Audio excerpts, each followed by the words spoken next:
J'ai certes ta parole dans mon cœur afin de ne pas pécher contre toi. Que cette parole soit cachée au fond de mon esprit pour produire le fruit qui t'est agréable.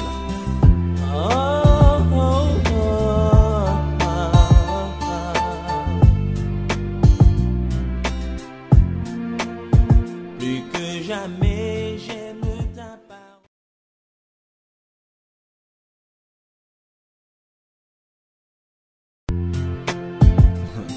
J'ai certes ta parole dans mon cœur afin de ne pas pécher contre toi. Que cette parole soit cachée au fond de mon esprit pour produire le fruit qui t'est agréable.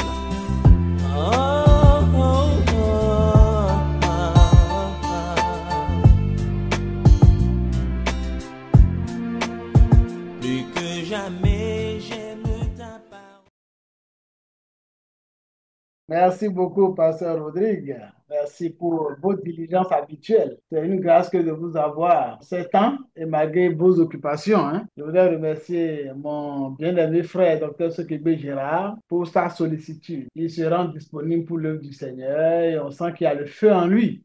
Merci de nous avoir conduits dans ces moments de prière. Je salue la présence de tous ceux qui sont sur le forum. Aujourd'hui, nous sommes à notre 29e épisode. Notre 29e épisode, nous nous appuyons sur la suite de Genèse 14 pour en apprendre de vous, pour en apprendre de chacun et pour faire des précisions. Tant il est vrai que la Torah, c'est la Torah et on n'a pas toujours la bonne traduction. On n'a pas toujours, il y a parfois des ajustements à faire. Ces ajustements-là, nous allons les faire avec l'aide du Saint-Esprit. Alors, Genèse 14, du verset 17 au verset 24.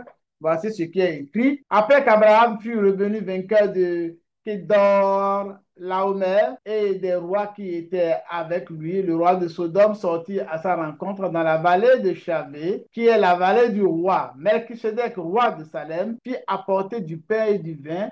Il était sacrificateur du Dieu très haut. Il bénit Abraham et dit, béni soit Abraham par le Dieu très haut, maître du ciel et de la terre. Béni soit le Dieu très haut qui a livré tes ennemis entre tes mains. Et Abraham lui donna la dîme. Le roi de Sodome dit à Abraham, donne-moi les personnes et prends pour toi les richesses. Abraham répondit au roi de Sodome, je lève la main vers l'Éternel, le Dieu très haut, maître du ciel et de la terre.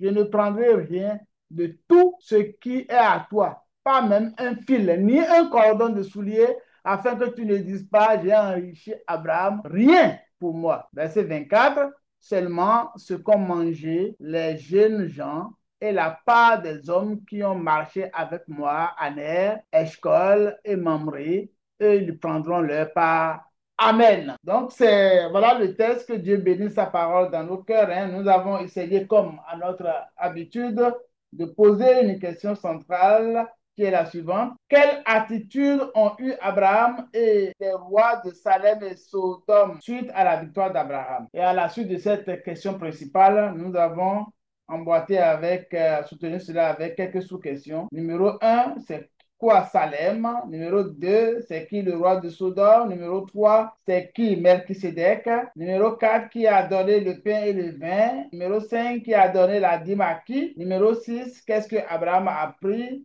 dans le butin de guerre et pourquoi? Bon, vous savez, comme d'habitude, lorsque nous lançons les sous-questions, c'est pour nous permettre de démarrer quelque part. Donc, chacun peut prendre la parole et pouvoir intervenir. Pasteur Rodrigue, je ne vois pas le pasteur Tchoumou. Si vous n'êtes pas ensemble, qu'est-ce que vous avez à nous dire? Vous ouvrez le bal et puis les autres vont suivre. Pasteur Rodrigue. Est-ce que mon pasteur Rodrigue m'entend? Je vois entendre David Loba qui est là. Si pasteur Rodrigue a bougé entre-temps, est-ce que mon frère David Loba vous Allô, parle? Oui, il est là. Oui, pasteur. voilà, je crois la première question est relative à l'acte d'Abraham, puisque nous voyons déjà qu'après sa victoire, Abraham a adopté une attitude de foi et de foi et de reconnaissance envers Dieu. Vous allez voir que les rois de Salem et Gomorrhe, eux autres, ont réagi différemment, avec des comportements qui reflètent leur nature respectives. Mais Abraham, lui, il est allé pour remercier Dieu. Pourquoi? Parce que Dieu a été avec lui pendant la guerre. Et si vous permettez, je vais faire, si je ne sais pas si c'est un rétro-pédalage, je vais dire, quand on était de l'autre côté là-bas, si je dis de l'autre côté, vous comprenez déjà, hein? Oui, dans le monde. Voilà. Souvent, quand quelqu'un veut voyager chez nous de l'autre côté, là, on dit, bon, on va vers voir son féticheur pour dire, bon, je voyage, hein, j'ai tel truc là en cours, je m'en vais. Donc, le féticheur, lui, il fait des trucs qu'il doit faire. S'il y a des qualifications à faire, il va faire. S'il y a des rites à faire, il fait tout, tout, tout. Et puis, tu vas, quand tu t'en vas, on l'appelle féticheur, certains l'appellent Huno, enfant. Si tu vas et puis ça marche bien, quand tu reviens, la première personne vers qui tu dois aller là, c'est vers ce féticheur-là, ce Huno-là, pour lui dire merci en fait. Merci parce que pendant que tu allais, tu lui as demandé la permission et il a prié pour toi, il a fait des trucs pour toi, tu es allé. Maintenant, au retour, maintenant, là, tu dois aller vers lui pour lui dire, bon, mon féticheur, mon grand prêtre, je suis revenu très bien, comme tu l'as souhaité, comme tu l'as dit d'ailleurs, et me voici devant toi, juste pour te dire merci. Voici quelques présents. Et chez nous, enfants, on dit, Kanta, Kanta.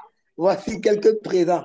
Donc, je crois que cette chose-là qu'ils font dans le monde des ténèbres, c'est ça en réalité qu'ils ont copié dans la Bible. Et vous allez voir, chaque fois qu'un féticheur ou un bocon fait quelque chose à quelqu'un, quand ça marche de l'autre côté, il revient toujours vers son féticheur ou son hounon pour en fait s'incliner et lui être reconnaissant tout en lui offrant des présents. Et je crois que c'est ça là, ils ont copié. Car Abraham, quand il a eu la victoire, il est retourné vers Dieu pour le remercier. C'est un acte de reconnaissance. Il a reconnu qu'il y a un suprême qui est avec lui, qui est au-dessus de tout. Alléluia.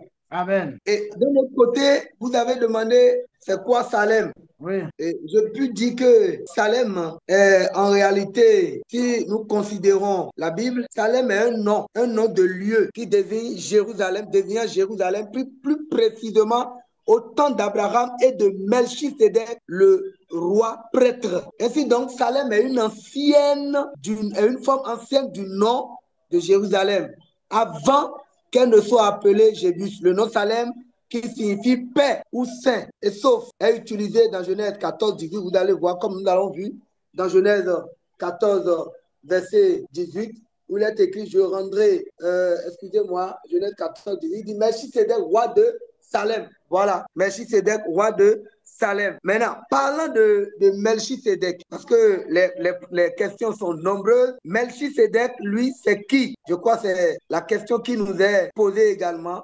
C'est qui Melchisédek?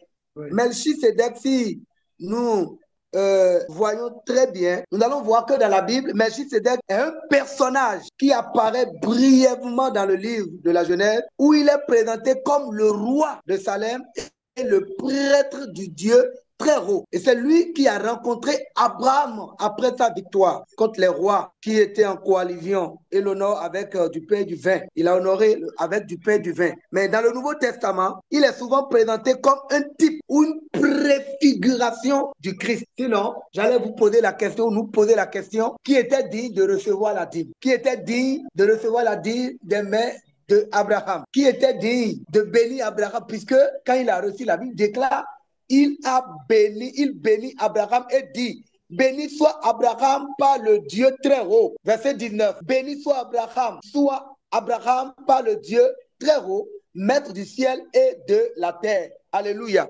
Amen. Donc, Melchisédek est à la fois un roi et un prêtre. Et comme je l'ai dit, dans le Nouveau Testament, c'est un type du Christ. Alors, je pourrais dire, si c'est un type du Christ, je pourrais dire que Abraham a donné sa dîme, a rendu toute sa reconnaissance à Dieu. Puisque c'est un type, Melchisédek est un type de Christ, il est Dieu. Abraham est allé vers lui et lui a donné sa dîme. Et aussi, nous devons savoir également que Melchisédek est un personnage entouré de mystères, vraiment de mystères, puisqu'il y a beaucoup d'interprétations qui sont liées à sa personne. Voilà un peu ce que je puis apporter pour le moment et revenir après si le temps me le permet. Merci beaucoup, docteur.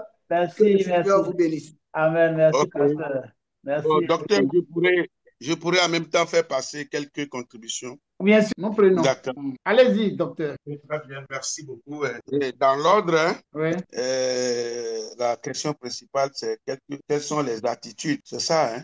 Oui, question Et quels sont principale, oui. Quelles sont les attitudes d'Abraham et des rois de Sodome et Salem après la victoire Mhm. d'Abraham? Voilà, mais bon, on peut, on peut d'entrer avant de donner cette attitude-là, dire quand même que le contexte est que Abraham vient de remporter une victoire éclatante contre Kedorlaomer et les rois alliés, donc à Sodome bien sûr, qui constate la délivrance de son neveu Lot et récupérant, n'est-ce pas, donc les biens de Sodome et de Gomorrhe. Alors donc, ça, c'est le contexte. Ça. Et maintenant, les attitudes de trois personnes, c'est ça la question. Merci, c'était. Il s'agit, n'est-ce pas, donc du roi de Salem et qui est prêtre du Dieu très haut. C'est lui qui sortit, n'est-ce pas, à la rencontre d'Abraham, comme l'a dit le pasteur. Maintenant, il y a quelques spécificités qu'il faut mentionner là. Comment il est venu? Parce que c'est ça ce qui est le plus important.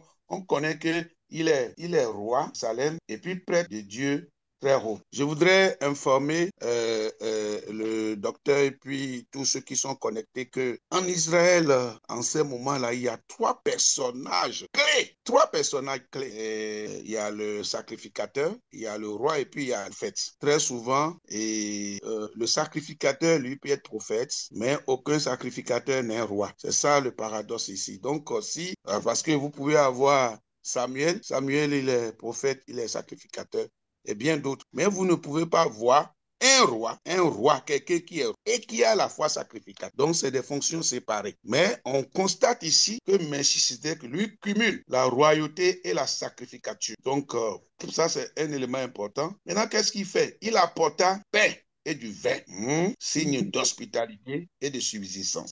Ça, on peut noter. Il est crucial de noter qu'il bénit Abraham, reconnaissant le rôle de Dieu dans la victoire en disant, béni soit Abraham par le Dieu très haut, créateur des cieux et la terre. Et béni soit le Dieu très haut qui a livré tes ennemis entre tes mains. Cela démontre donc une attitude de reconnaissance et de révérence envers Dieu et l'accomplissement d'Abraham. Vous voyez, donc, et nous allons revenir sur les sous-questions pour aller en profondeur. Abraham maintenant. Attitude d'Abraham. Abraham, on peut voir en lui une reconnaissance et un désintérêt pour le gain personnel. Voilà. Alors que pour Salem, là, c'était une attitude de reconnaissance et de... Oui. Okay. Donc, l'attitude d'Abraham est celle de la reconnaissance envers Dieu et de Melchisedec. Donc, et un profond désintérêt pour l'enrichissement personnel tiré du butin de guerre. Je crois qu'on avait fait cet échange-là dans l'une de nos séances où Abraham étant béni, donc il ne revient pas à Abraham, en tout cas d'emporter, comme par exemple il avait fait autant de, je ne sais pas si c'est Pharaon qui voulait prendre sa femme et Dieu est intervenu et il lui a donné en retour des biens. Oui. Donc Abraham est béni, donc il est béni, c'est Dieu qui lui a promis ça. Donc, Abraham exprime, n'est-ce pas, un profond désintérêt pour l'enrichissement personnel tiré du butin de guerre. Il donna donc à Melchisedec le 10e de tout. Lorsque le roi de Sodome lui offrit les biens, Abraham refusa catégoriquement de prendre quoi que ce soit, même un fil ou une courroie de sandales, déclarant, je n'accepterai rien. Je n'accepterai rien de ce qui t'appartient, pas même un fil ou la courroie d'une sandale, afin que tu ne puisses jamais. J'ai enrichi Abraham. Sa seule préoccupation était que ces hommes, ses alliés, prennent leur part. Donc ça, c'est l'attitude d'Abraham, la dernière personne, le roi de Sodome. Donc son attitude, c'est l'égoïsme et la tentative de corruption. Bon, La tentative de corruption. Nous devons ressembler à Abraham. Notre attitude, c'est de ressembler à Abraham, donc pas au roi de Sodome, puisque lui, il est égoïste et il est tenté de corrompre Abraham. Donc, l'attitude du roi de Sodome est celle de l'égoïsme et d'une tentative de récupérer, n'est-ce pas, ses pertes tout en revendiquant potentiellement une part de crédit pour la richesse d'Abraham. Donc, comme Abraham a remporté la victoire, il devait emporter tout ce qui appartient donc aux territoires qui ont capitulé devant lui. Donc, donne-moi les personnes et prends les biens pour toi. Donc, cela suggère qu'il était principalement préoccupé par la récupération de sa population et l'immense butin de guerre. Peut-être pour lier Abraham par une obligation ou pour éviter un concurrent. Alors, les sous-questions, hein, docteur? Oui, mon cher. Alors, qui est Salem? C'est quoi Salem, n'est-ce pas? Salem est largement considéré comme l'ancien nom de Jérusalem. Le nom Salem lui-même signifie paix. Donc, c'est ce que les recherches nous ont révélé. Donc, quand on dit le roi de Salem, c'est le roi de paix. Est-ce que vous voyez? Ouais. Donc, c'est le roi de paix. Donc, Salem lui-même, c'est paix. Ensuite, c'est qui le roi de Sodome? Alors, dans le texte de Genèse 14, 17, lit donc comme le roi de Sodome. Son nom n'est pas mentionné dans ce passage. Une autre question, c'était c'est qui Melchisedec, n'est-ce pas? C'est ça, non? Voilà. Melchisedec est décrit comme le roi de Salem et un prêtre, donc Dieu très haut. Donc, ça dit que c'est deux choses qu'il incarne. Il incarne la royauté et puis il incarne la sacrification. Ouais. Donc, c'est Christ en miniature. Voilà. Donc, c'est un personnage mystérieux et important. Très bien. Merci beaucoup. Et important dans la Bible, apparaissant apparemment de nulle part pour bénir Abraham. Sa prêtrise est ensuite mentionnée dans le Nouveau Testament, Hébreux 5, 7, comme une préfiguration du sacerdoce éternel. Alors, donc, la question suivante, qui a donné le pain et le vin? C'est Melchisedec qui a donné le pain et le vin à Abraham. Qui a donné la dîme? À qui? C'est Abraham qui a donné dixième là, tout à Melchisedec, prêtre du Dieu très haut. Maintenant, docteur, Oui. mais il a donné la dîme, il n'a rien pris. Il a trouvé quoi pour donner? Il a tout refusé. Maintenant, la question que je vous pose, qu'est-ce qu'il a trouvé pour donner? Ah, c'est là c'est Il ça. n'a rien pris. Oui. Hein? Il a refusé. Et il demande à ceux qui l'ont accompagné de prendre leur part. Et lui-même, il a refusé. Oui. Maintenant, Ah. Il a donné la alors, dîme donc, je sur continue. quoi? Pardon? Il a donné la dîme sur quoi? C'est ça la question. Oui, il dit quoi? Ah. Hein? Il n'a rien pris. Bon, donc, c'est la dernière question. OK. Abraham n'a rien pris pour lui-même, bien de guerre. Il a justement refusé de prendre un pile ou la couronne, afin que le roi de Sodome ne puisse pas prétendre l'avoir. Il a seulement permis à ses hommes, Aner, Escol et Mamré, de prendre leur part et de consommer ce dont ils avaient. Son refus souligne sa foi en Dieu comme son pourvoyeur et son désir d'éviter, n'est-ce pas, de toute apparence de popularité du roi de Sodome. Maintenant, donc, je pense que c'est ce que je peux dire, mais si c'est dès qu'on peut lire Hébreux chapitre 7, 1 à 3, on peut lire Hébreux chapitre 7, verset 1 à 3. Est-ce que je vais lire ça? Je peux citer ça seulement, non? Oui, oui. D'accord. C'est bon. Melchisedec, donc verset 1 à 7, qui a donné le pain et le vin, Genèse 14, qui a donné la Genèse 14, 20. Qu'est-ce que Abraham a pris? On peut lire dans Genèse 14. Donc, qu'est-ce que nous retenons dans tout ce que nous... Lorsque quelqu'un a la grâce, lorsque quelqu'un a la foi, Dieu peut le lui donner. Lorsque quelqu'un a la grâce, à la faveur de Dieu, ce qui pouvait le désorienter comme richesse et qu'il a vu, si en l'honneur de Dieu, hein, Oui. il ne se laisse pas emporter, peut avoir la grâce. La foi en Dieu peut tout nous apporter. La confiance en Dieu peut nous emporter. Hein, que le Seigneur, pasteur Gandro, Merci beaucoup. Merci. Amen, amen, amen. Hein. Merci pour votre riche contribution. Nous prenons. Et vous avez posé une question essentielle. Si Abraham a tout refusé, mais où il a trouvé l'argent ou bien où il a trouvé les moyens pour payer sa dîme à lui. Ça c'est une question fondamentale. Nous allons tenter de répondre à cela. Je vois qu'entre-temps, Docteur Sandra Oyotode est là, ma chère fille. Je vois Papa Delion. Je vois Pasteur Lucas Ntakwe, lui, peut pas être là et puis on va le laisser. Hein? Il va intervenir, surtout qu'on parle de Melchisedec, on parle de prêtre, les pasteurs doivent parler. D'accord, je vois Madame Eda aussi, ma chère fille. Je vois Afouda qui est venu entre-temps. Je salue David Loba au passage. S'il veut lever la main, David Loba, il peut lever la main, on va lui donner le micro. Pasteur Ntakwe, bonne arrivée. Je sais qu'il était à une évangélisation, tel qu'il l'a signalé. Il doit être un peu fatigué, mais s'il peut nous dire quelque chose, hein, sur la thématique, ça va nous enchanter. Pasteur, on vous prend. Bonsoir, docteur. Bonsoir, chers bien-aimés. Que Dieu nous bénisse ensemble. Amen. Amen. C'est une thématique très enrichissante et que j'ai pris en cours. Toutes mes excuses. Mais que puis-je dire? Le bien-aimé qui vient d'intervenir a déjà tout dit. Hein. Quand nous prenons Melchisedec, il est roi de Salem, qui est un royaume de paix. Et vu qu'il a donné à Abraham le pain et du vin, après le combat pour fortifier Abraham, cela dénote aussi de ce qu'il est sacrificateur. Seul Christ avait ces deux, je dirais, je peux m'exprimer ainsi, ces deux ministères ou bien ces deux fonctions. Donc, Melchisedec est un type de Christ et en tant que type, il ne vient que représenter ce que Christ allait faire. Christ est la pleine, je dirais, Melchisedec est de la même nature, je dirais, si je peux m'exprimer ainsi, de la même nature que Christ, du même genre de nature. Autre élément qui ressort de Melchisedec, Melchisedec n'avait ni origine, on ne connaissait pas son origine, on ne connaissait pas son commencement. Cela nous fait penser également à Christ. C'est vrai, Christ, qui est notre sauveur, humainement parlant, est né d'une personne, Marie, mais il n'a pas d'origine, il n'a pas de commencement, il n'a pas de fin. Alors, quand nous voyons Melchisedec,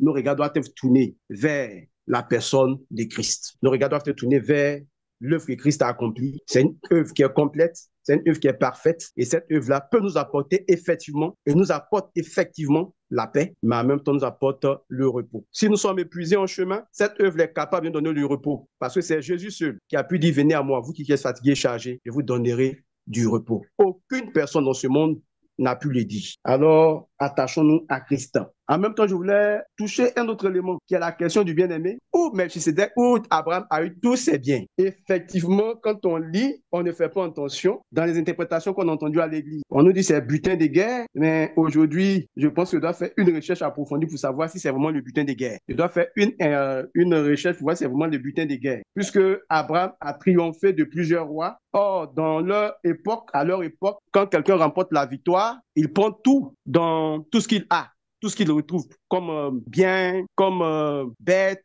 ainsi de suite. Est-ce que c'est de ce qui appartient au roi vaincu? C'est de là qu'il a tiré pour donner sa dîme? Point d'interrogation. Mais cela mérite qu'on réfléchisse, on médite et qu'on puisse creuser pour que dans les jours à venir, on puisse donner une réponse plus exacte, afin que nos interprétations ne soient plus erronées, surtout que nos interprétations puissent conduire le peuple de Dieu dans la vérité et à une pratique qui honore le Seigneur. En tout cas, vraiment merci, docteur. C'est ce que je voulais juste dire. Merci Que Dieu beaucoup. donc nous bénisse. Amen, amen. Merci, merci. C'est le but de la plateforme, susciter les réflexions, s'arrêter sur les questions difficiles, chercher à comprendre, parce que on ne lit pas la Bible. Vous voyez, jusque-là, hein, depuis que nous allons à l'église, c'est un sujet sur lequel on passe. Voyez, et puis, quand c'est posé clairement, là, maintenant, on se rend compte qu'il faut falloir trouver une réponse à cet homme-là qui est un homme de Dieu. Mais tout à l'heure, nous allons tenter de donner une réponse. Est-ce qu'il y a quelqu'un qui voudrait lever la main pour prendre la parole? Est-ce qu'il y a quelqu'un? Si quelqu'un lève la main, on va lui donner. Hein. David Lova ne réagit pas. Qu'est-ce qu'il y a? Voilà. Bonsoir, tonton, bonsoir à tous. Bonsoir, David. Cher David. Tu ne peux pas être là et ne pas parler sur ce passage. Oui, en effet, tout a été dit. Moi, ce qui m'a interpellé en lisant le passage du jour, là, c'est le verset 20, où il est dit que c'est Dieu qui a donné la victoire à Abraham sur ses ennemis. Oui. Donc, moi, ça m'a enseigné pour dire que la victoire appartient à Dieu. Quand Dieu nous engage dans un combat où il nous a instruit de le faire pour une raison juste, on est assuré d'avoir la victoire. Comme il a dit à son peuple dans Exode, gardez le silence, l'Éternel combattra pour vous. Donc, c'est ce qu'il a exactement fait avec notre père Abraham. Il lui a donné la victoire et Abraham, en retour, a été reconnaissant. Il a rendu cette gloire-là à son Dieu. Il est retourné donner la gloire à Dieu. Et je pense que c'est la raison pour laquelle il a refusé de prendre quoi que ce soit de ce butin-là. Parce que accepter de recevoir en retour quelque chose serait, comme il a dit là, faudrait pas que ce roi-là dise demain, c'est moi qui ai fait Abraham, c'est moi qui lui ai donné telle richesse ou qui lui ai donné telle ressource qu'il a. Non, mais Abraham voulait rendre toute la gloire. Donc, moi, deux choses m'ont marqué. La victoire appartient à Dieu et on doit toujours lui rendre gloire, être reconnaissant comme les gens totalement. Voici un peu ce que je peux ajouter. Merci beaucoup. Voilà, il devait parler. Je voudrais remercier tous les intervenants. Hein. S'il n'y a pas quelqu'un qui voudrait lever la main, je vais essayer de dire mes notes. Mais si quelqu'un veut prendre la parole, la personne lève la main, je la lui laisse. Hein. Alors, je vais dire un peu mes notes. Alors, c'est qui Melchisedec? Hein? C'est une des premières questions que moi, je me suis posée après la lecture. Et après, on va relire le texte et peut-être mettre des précisions là-dessus. Parce qu'effectivement, tel que nous le lisons, ce texte-là, tel que nous le comprenons, il y a quelques ajustements à faire au regard du contexte, au regard de la Torah, la compréhension de la Torah et des commentaires de Rashi. Rashi est celui qui est l'homme référence, qui a commenté vraiment la Torah. Quand il dit en Israël, à partir de l'âge de 5 ans, quand on lisait la Torah, c'est-à-dire l'Ancien Testament, là, en dehors des prophètes, on ne la lisait pas, la Torah, sans le commentaire de Rashi. Voilà. C'est qui Melchisedec? Alors, Melchisedec, il y a Melech dedans. Melech en hébreu, c'est roi, tout simplement. Et Malchi, c'est mon roi, hein, ou Malki, c'est mon roi. Sédek, vous voyez, ça ressemble à Sadok. Et on est habitué, nous les prédicateurs, à savoir que Sadok, c'est juste. Donc, Sédek, c'est 6. Donc, Melchisedec, littéralement, ça veut dire un roi juste ou mon roi de justice. Mon roi de... Une question s'impose. Est-ce que c'est un roi ou bien c'est un titre? Là-dessus, mes enseignants m'ont dit, les enseignants de la Torah, notamment Sergueï Lefer, qui est hébreu, voilà. L'honnêteté intellectuelle oblige qu'on cite nos maîtres, d'accord? Il dit que tout est possible hein, au regard des anciens. Mais quand on regarde les rois cananéens de l'âge du bronze, c'est-à-dire la période d'Abraham, il y a des choses comme ça. Par exemple, il y a le Fils du ciel, d'accord, qui existe, d'accord? Donc, il est bien possible que ce soit un titre comme ce soit un roi de Salem. On ne sait pas, en ce qui concerne Salem, on ne sait pas exactement où cela se trouve avec une grande précision. Cependant, quand on consulte les anciens écrits égyptiens et autres, on peut se faire une idée. C'est quoi Salem? L'hypothèse des anciens, c'est que ça pourrait être Jérusalem. Quoi, tout à l'heure, quand c'est notre frère Gérard Soukegbe disait que c'était le nom ancien de Jérusalem, c'est fort possible, c'est une hypothèse des rabbins. Mais ce n'est pas dit explicitement dans le texte. Ce n'est pas aussi impossible que ce soit ainsi. Jérusalem est située entre le nord et Hébron, donc on pourrait supposer que c'est l'ancien nom de Jérusalem qui est Salem. Salem, quand on regarde bien ça, c'est la forteresse de Dieu de l'étoile du soir. Salem, d'accord? C'est la forteresse de Dieu de l'étoile du soir ou le Dieu du crépuscule. D'accord? C'est ce qui existait dans les manuscrits égyptiens anciens. Donc, quand on dit Salem en Égypte, dans les manuscrits, c'est la forteresse de Dieu de l'étoile du soir. D'accord? Salem ou Masalem ou Jérusalem voulait dire une ville dans les montagnes. Parce que ce sont les montagnes qui entourent Jérusalem. Les montagnes entourent Jérusalem, ainsi l'Éternel. Il y a une chanson comme ça que nous chantons. Donc, Salem, c'est une forteresse qui est entourée de montagnes, qui est la forteresse du Dieu de l'étoile du soir ou du Dieu de la forteresse du Dieu du... Donc, comprenez qu'il y a un Dieu particulier dans la zone qui est adoré et auquel ils font référence. Salem, donc, c'est le nom de ce Dieu du crépuscule. Et par ricochet, c'est une ville cananéenne. Jusqu'à l'époque de David, cela reste une ville cananéenne. C'est David qui a chassé les Jébusiens, qui sont les derniers Cananéens, pour s'emparer de Jérusalem. Sinon, jusqu'à l'époque de David, c'était une ville cananéenne, donc une ville inconvertie, une ville païenne, qui avait son Dieu,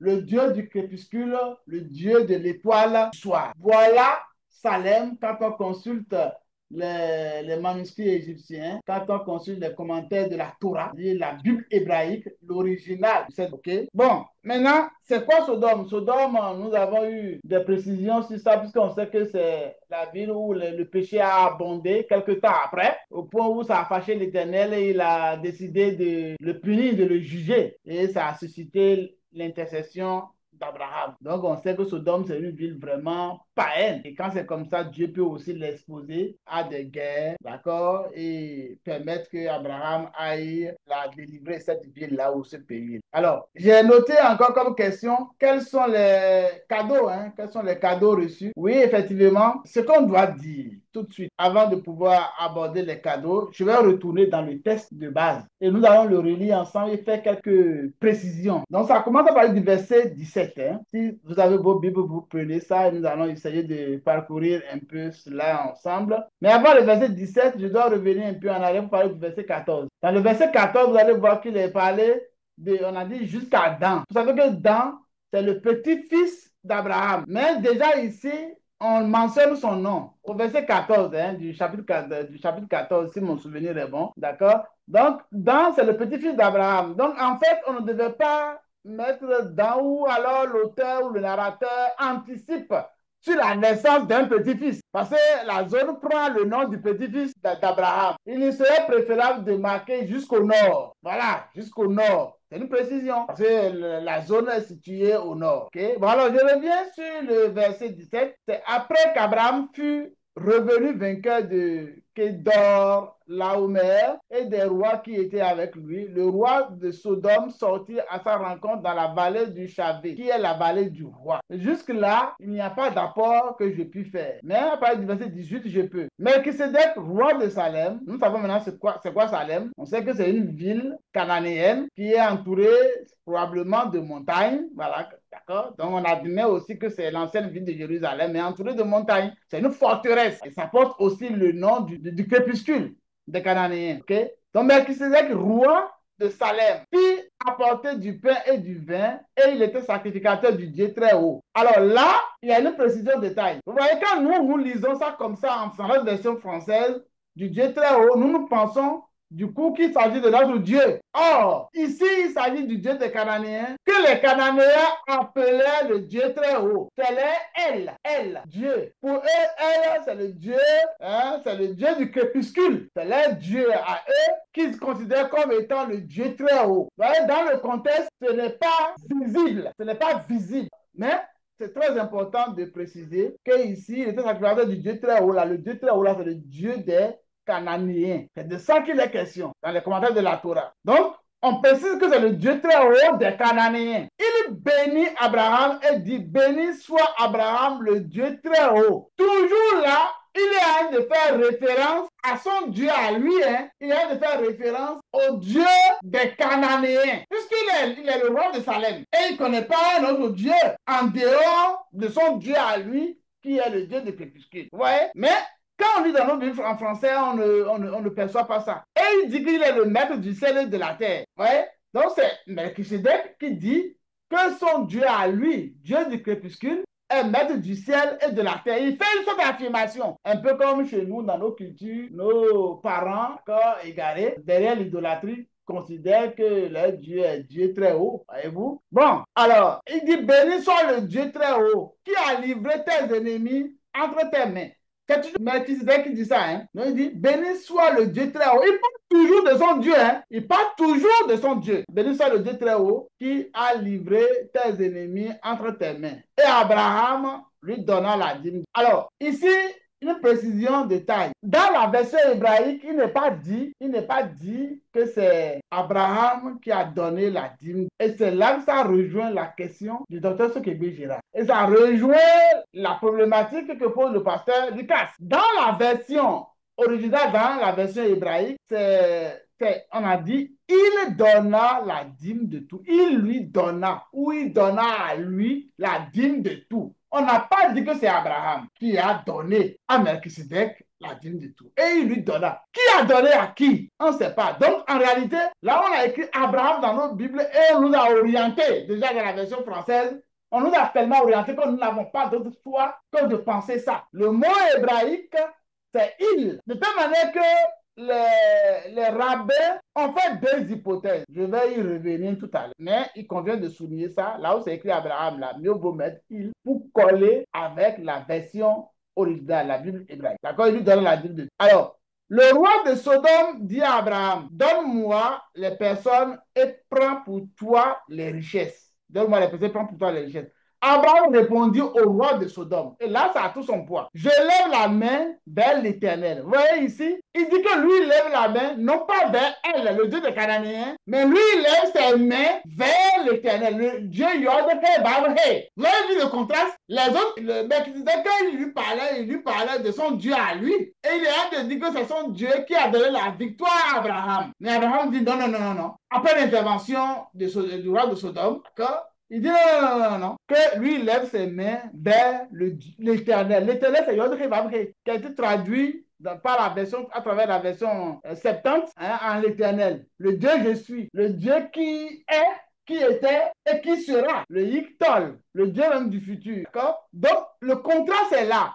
Les autres sont en train de dire que la victoire qu'Abraham a eue, c'est leur Dieu qui lui a donné ça. Et Abraham dit non, moi je lève ma main vers l'Éternel, le Dieu très haut. Et là, Abraham attribue les qualificatifs qu'il donne à leur Dieu là. Il dit que non. Son Dieu qui est Yod-Hé-Vav-Hé là, c'est lui qui est le Dieu très haut, maître du ciel et de la terre. Que c'est pas leur Dieu. C'est en fait l'enjeu de ce passage. C'est le principal enjeu parce que là, c'est une attribution de la victoire à son Dieu à lui. Et il est en train d'affirmer que ce n'est pas leur Dieu qui lui a donné la victoire. Il est en train de leur affirmer que c'est son Dieu qui lui a donné la victoire là, qui est le Dieu très haut et le Dieu créateur du ciel et de la terre.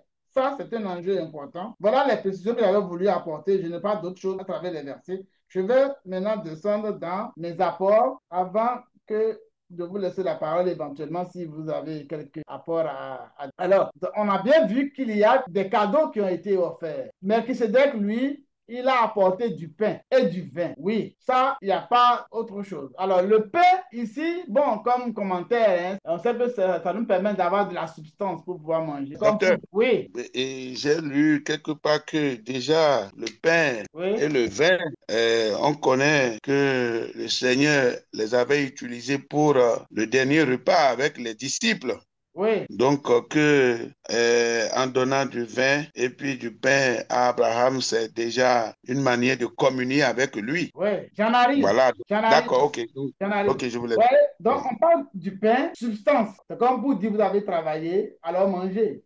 Moi, je fais une application personnelle à travers 2 Thessaloniciens 3, verset 10, dit que celui qui ne veut pas travailler ne mange pas non plus. Quand Paul exhortait les paresseux au travail en leur donnant, en montrant l'exemple. Le vin, symbole de joie, c'est comme pour dire, vous avez remporté la victoire, alors réjouissez-vous. Maintenant, la question, c'est écrit que Melchizedek est venu avec le pain et le vin pour donner à Abraham. Mais les commentaires des anciens, dont Flavien Joseph, un grand théologien que vous connaissez certainement, et Philon d'Alexandrie, et tous les autres anciens, voient que Melchizedek est venu pour saluer non seulement Abraham, mais également ceux qui l'ont accompagné. Parce qu'en fait, ils disent que ce serait mesquin que le roi apporte seulement la nourriture à Abraham. Donc quand on dit qu'il a apporté du pain et du vin, ce n'est pas seulement à Abraham, mais il l'aurait apporté à tous ces hommes qui l'ont accompagné en guerre. Voilà. Donc le repas serait apporté, le pain et le vin serait apporté à tous ceux qui ont accompagné Abraham. Abraham est mis seulement en avant. C'est une précision à faire dans les commentaires. Bon, tout à l'heure, notre frère Gérard parlait de Christ qui a fait ça à la fin de son passage sur la terre et il a donné ça à tous ses disciples, pas à une seule personne. D'accord, on peut bien voir en cela le type de Christ, mais allons-y doucement. Alors, Genèse 14, verset 19, il est dit qu'il y a elle dedans, là. Elle est la divinité cananéenne, je l'ai dit tantôt, considérée par eux comme étant le Dieu créateur. Pour eux, ils l'appelaient le Dieu très haut, les Cananéens. Et ils l'appelaient le Dieu très haut. Mais quand en appelant le Dieu très haut, ils font référence, comme je l'ai dit tantôt, au Dieu du crépuscule. C'est à leur Dieu qui faisait référence. Et dans Genèse 14, verset 20, il bénit le Dieu très haut, toujours le Dieu des Cananéens. Alors, évidemment, maintenant, on vient à ce verset clé du verset 20 là, hein, au passage clé où c'est écrit « Vaïten Maacher Nicole », qui est traduit par Abraham, lui donner la dîme de tout. Mais c'est « il lui donna ». Item signifie « il donna à lui ». Il donna à lui. Mais on ne sait pas qui a donné à qui. Quand on se réveille aux textes originaux, on ne sait pas qui a donné à qui. Or, dans cette phrase, on sait que tel que c'est traduit, on peut se perdre. Mais les chercheurs de la Torah disent qu'il y a 2 hypothèses, il y a 2 applications. Il est possible que ce soit Melchizedek qui donne à Abraham la dîme de tout. Et là, ce serait royal. C'est-à-dire qu'il se rend compte qu'Abraham lui a rendu un grand service. Et il reconnaît qu'Abraham est le roi de est le vainqueur de la région. Donc, il décide de lui donner la 10e partie de ses biens. Tout à l'heure, le frère Gérard disait, mais s'il a tout refusé, dans quoi il a pris pour donner? Alors, pour répondre à cette question, vous voyez que cette hypothèse-là est plus plausible que ce soit Melchizedek qui ait donné la dîme à Abraham. Ce qui va renverser complètement ce que nous avons souvent l'habitude de dire, de prêcher dans nos assemblées. Sur la base de la version Louis II, où c'est écrit que Abraham a donné la dîme de tout. Abraham lui donne la dîme de tout.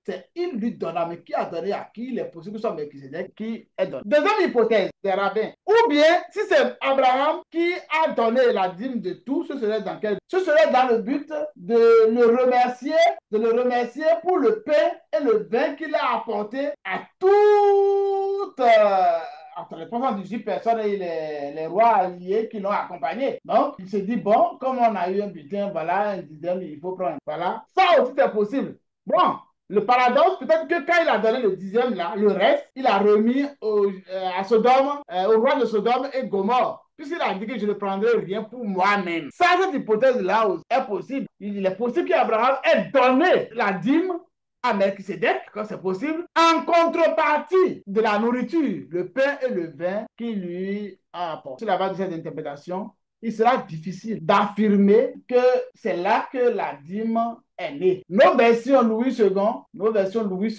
nous conditionnent à accepter. Alors, j'ai une précision à faire, hein. C'est que dans le temps, il y a eu des commentaires au niveau des Romains. Il y a eu aussi des commentaires au niveau des Esséniens. Les Esséniens, c'est un groupe, d'accord, qui avait déjà perdu certains croyants sur le thème de la destinée. Pour les Esséniens, le destin là, c'est ce que Dieu a écrit pour chacun. Et on n'y peut rien. L'homme ne peut pas changer. L'homme n'a aucune part dedans. Dieu l'a écrit et puis c'est. Ouais.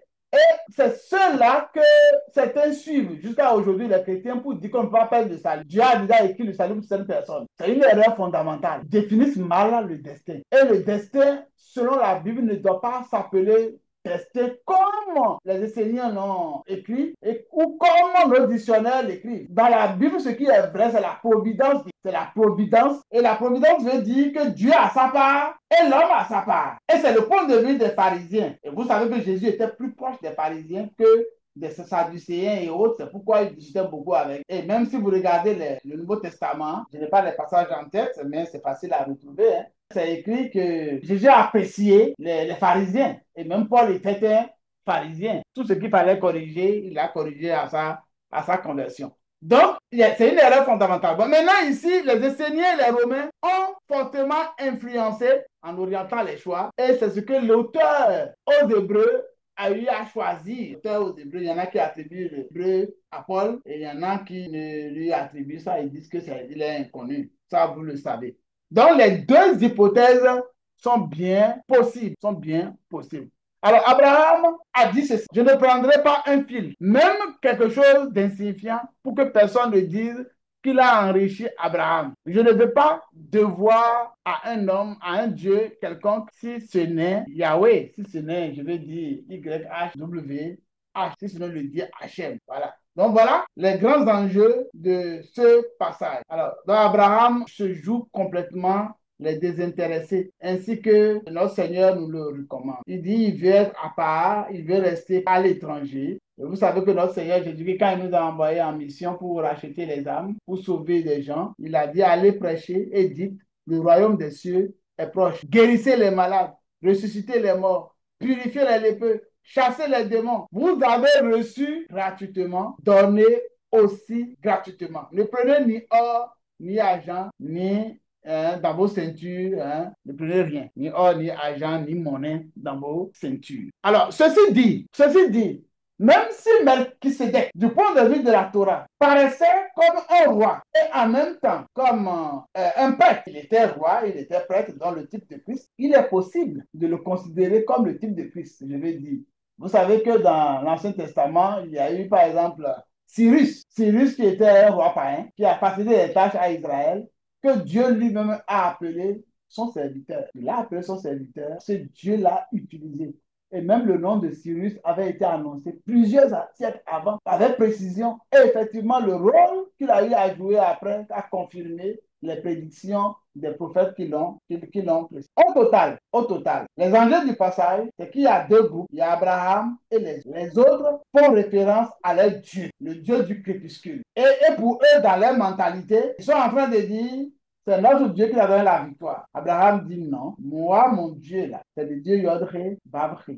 Donc, d'attribuer la forêt, vous vous souvenez, on a dit ça la dernière fois, la forêt de Mamré à son Dieu, en coupant les bois et en faisant un hôtel et en mettant en inscrivant le nom de son Dieu là. Ici, il est en train de leur dire encore que la victoire que lui il a là, c'est son Dieu qui lui a donné. Et en réalité, le Dieu très haut, c'est son Dieu à lui. Le Dieu créateur du ciel et de la terre, c'est son Dieu à lui. Parce que leur Dieu là n'a pas permis d'avoir la victoire. En dehors de cette clarification, il y a la clarification sur Abraham a donné la dîme de tout à Melchisédek. Nous avons dit que les deux hypothèses sont admises dans la Torah, dans les commentaires de la Torah. Et l'explication qu'on peut donner, c'est cela. Je ne remets pas encore du tout, on l'a déjà dit sur cette plateforme, l'institution de la dîme, non. D'ailleurs, quand on lit Malachie plus tard, on a vu que Dieu a dit par la bouche de son prophète qu'on le vole parce qu'on ne paye pas la dîme. Okay? Donc, on ne le met pas en cause, mais on a dit que c'est celui qui est plus faible qui donne au supérieur. Nous savons que notre supérieur, c'est Dieu,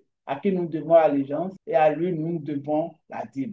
Mais nous interprétons ici les textes à la base, sur la base de ce qui est écrit, sans rien ajouter et sans rien retrancher. Voilà ce que je peux dire, hein, chers frères, chères sœurs, hein, chers auditeurs de cette plateforme de ce soir. Docteur Sokebe, si vous avez quelque chose à dire, vous pouvez rajouter. Hein. Si le pasteur Lucas a quelque chose à dire aussi, il peut rajouter. Vous êtes silencieux là. Je vous ai fait quoi? C'est beaucoup Euh, fort ce qu'on a entendu. Alléluia. Amen. Merci, docteur. Merci pour... On est bien connecté, hein? Oh D'accord. oui. Merci pour cet éclairage. Oui. En même temps, cela me rappelle une recherche que j'avais faite une fois sur la dîme Oui. et j'ai eu une information, et vous Oui. venez de l'éclairer. Dans la recherche, l'information que j'ai eue, il est dit que dans ce territoire des Cananéens, à leur époque, la dîme était était donnée aux supérieurs. C'est ça. La dîme était donnée aux supérieurs. Donc, c'était une habitude pour eux de donner la dîme à celui qui était souvent instrument de délivrance et de victoire ou de bénédiction pour eux. Avant que, donc sur cette base-là, je crois que ce qui est plausible, c'est la première interprétation de la Torah qui dit que Melchisedec a donné la dîme à Abraham. En nous appuyant sur ce que vous avez dit, Abraham a manifesté, Abraham a eu la victoire par l'action du Dieu éternel, de l'éternel, du Dieu très haut, qui est différent du Dieu des Cananéens. Alors, les Cananéens ont reconnu en réalité que c'est le Dieu d'Abraham qui est le véritable. Donc, Abraham est le véritable serviteur de Dieu. Cela me fait penser également à Nebuchadnezzar qui menaçait Daniel et ses compagnons, mais qui a reconnu que le Dieu de Daniel était le véritable. Et il a même donné l'instruction pour dire dorénavant que les gens considèrent le Dieu de Daniel. Alors, je crois que je ne remets pas en cause ce que la Bible dit, hein, parce que je suis prédicateur de la parole de Dieu de la Bible. Je crois que effectivement, certainement, c'est Melchisedec qui a payé la dîme à Abraham, parce que Abraham a apporté une solution non seulement à son royaume, mais aux autres royaumes qui étaient en difficulté, parce qu'ils ont reconnu que le Dieu d'Abraham est le véritable. Donc, vraiment, merci pour cette information. De rien. Mais pasteur Lucas, Oui, en tant qu'intellectuel, il faut oui, toujours aborder les deux hypothèses. oui. D'accord? Oui. Toujours. Parce que si on n'aborde pas les deux hypothèses, c'est pas bon. Oui. Il faut aborder toujours les deux hypothèses. Comme ça, Oui. bon, parce qu'on a dit il l'a donné à lui. Voilà. Donc, à partir de ce moment-là, en te fermant, tu prends aussi position. Or, les Romains ont pris position, les Esséniens ont pris position et ont influencé l'auteur du livre aux Hébreux. Vous voyez? Jusqu'à où c'est parti. Donc, en faisant les commentaires, nous devons être le plus proche possible de la réalité. Donc, il ne faut pas écarter une hypothèse. Vous voyez? Vous êtes intellectuel, hein? Donc, je le sais. Donc, il faut admettre les deux hypothèses. Même si c'est Abraham qui a donné la dîme à Melchisedec, c'est en contrepartie, ce serait en contrepartie du repas qu'il a apporté. Justement. Et puis le reste là, il a remis ça au roi de Sodome. Dit comme ça, on est à l'aise. Et puis, pour être plus honnête au point de vue intellectuel, il ne serait pas bien de fonder l'origine de la dîme sur ce passage. Ce ne serait pas juste. Ce serait pas juste. Parce que c'est le dire, c'est affirmer que c'est là que la dîme est née. Or, c'est une pratique que les gens avaient et les plus faibles donnaient aux supérieurs, comme on l'a dit tantôt. Et placé comme ça, on sait qu'on est dans la justice, quoi. Et on prêche la vérité, sans rien enlever et sans rien rajouter. Merci, pasteur. OK, merci, docteur. Mon frère Sokebe, Gérard? Oui, et là où nous sommes en train d'aller tout doucement, je crois qu'on rentre dans des mystères parce que c'est très profond. Moi-même, là où je suis assis, je ne sais pas si je suis bien équilibré. Parce que là, vraiment, si c'est le plus faible qui donne au plus fort, donc, et que c'est... Vraiment, je suis très embarrassé ce soir parce que je me dis, tel que Melchisedec est décrit, il incarne. D'abord, je viens de tomber encore sur papier, là, on dit, il est le premier roi de la Bible, chef selon le cœur de Dieu. Donc, quelqu'un qui incarne la sacrificature et la royauté. Alors, si lui, il est le roi de justice, Abraham, qui venant donc d'une victoire, est allé vers lui aussi vers Abraham, et les deux se sont vraiment rencontrés pour saluer cette victoire. Abraham n'ayant rien ramené, comment il va lui payer. Mais lui, en tant que roi et prêtre, bon, est-ce que moi, je n'ai jamais vu, bon, je sais que c'est Dieu qui nous bénit, c'est Dieu qui est notre pourvoyeur. Bon, est-ce que c'est lui qui doit donner à Abraham? Mais celui qui a parlé en premier après vous, j'étais un peu curieux, mais jusqu'à la fin, j'ai cru comprendre que bon, comme le Dieu d'Abraham, ce n'est pas le Dieu des Cananéens, en donnant à Abraham, Melchisedec est en train de reconnaître à travers Abraham le Dieu des cieux, alors que lui-même, il était une préfiguration de Christ, puisque bon, c'est comme ça. Alors donc, je suis très embarrassé. Ouais. Et donc, on ne peut pas trancher. Donc, les deux hypothèses que nous venons donc d'émettre vont rester et nous allons nous recommander vraiment au Saint-Esprit, puisque les pratiques, hein, vous savez, les pratiques sont les pratiques. Aujourd'hui, vous ne pouvez rien dire, vous ne pouvez rien faire. On va vous broyer si vous apportez de la connaissance dans la pensée de nos leaders pour changer quoi que ce soit. Vous devez, en tout cas, ils vont vous éloigner. Ils vont vous éloigner, ça c'est clair, parce que où est-ce que vous avez eu cette connaissance? Alors que ils vont vous éloigner, ils vont vous empêcher. Mais tout compte fait, celui qui a la connaissance a le socle de l'onction. Celui qui a la connaissance, il a le socle de l'onction. Et la connaissance est indispensable pour enlever le voile de l'ignorance. Donc, que Dieu nous bénisse. Amen. Et ce que nous avons emmagasiné ce soir puisse cimenter notre cœur, notre pensée, notre conscience et nous rendre plus forts, plus capables, pour que lorsque les intellectuels se voient, se rencontrent, qu'il n'y ait pas de mythe, que nous puissions nous donner de la vérité, nous donner vraiment ce qui est vrai, transparent, limpide, clair, avant de dire aux autres, vous savez que c'est comme ça, mais pourtant. Donc là, on va comprendre que bon, la vérité n'est pas cachée. La vérité existe. Donc, moi, je pense que c'est ce que je retiens ce soir et ça m'a beaucoup édifié. Désormais, on ne peut pas fonder la relation entre Melchisedec et Abraham comme c'est Abraham qui a payé, c'est Melchisedec qui a donné. Et il a donné à Dieu à travers Abraham. Parce qu'Abraham n'avait rien porté. Donc, c'est moi qui ai posé cette question-là. Il n'avait rien sur lui. Donc, il devait recevoir. Donc, parce qu'il a remporté la victoire à Jérusalem en docteur. Remontez encore ces connaissances-là à vos rabbins que vous avez touchés pour dire que bon, nous avons été. Merci beaucoup, merci beaucoup. Je salue tous les pasteurs, tous les serviteurs, tous ceux qui sont connectés. Vraiment, soyez bénis, soyez bénis. C'est très, très instructif ce soir. Amen, amen, amen. Merci beaucoup, mon cher Amen, frère. amen. Mon cher frère Gérard, merci beaucoup. En fait, nous avons été conditionnés par la version Louis II. Vous voyez, nous avons été conditionnés.